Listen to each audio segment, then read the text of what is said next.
প্রিয় বন্ধুরা, আজকে আলোচনা করব সূরা ইখলাস নিয়ে। সূরা ইখলাস যে ব্যক্তি নাকি 3 বার খালিস নিয়তে পাঠ করবে, সারা কোরআন শরীফ খতমের সওয়াব ইনশাআল্লাহ পাওয়া যায়।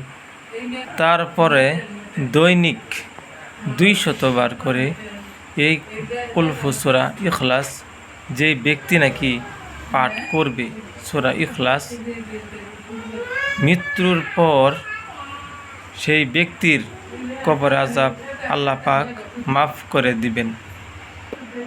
3 নম্বর, প্রত্যেক সকাল এবং সন্ধ্যা যদি এই সূরা পাঠ করে, তাহলে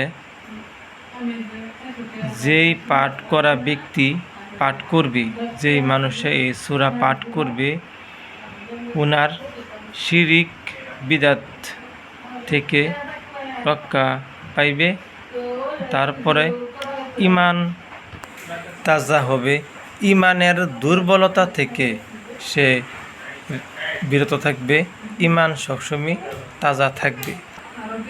তাই বলছি প্রিয় বন্ধুরা, সবসময় সূরা ইখলাস কমসে কম দিনের মধ্যে একবার হইলেও পাঠ করতাম।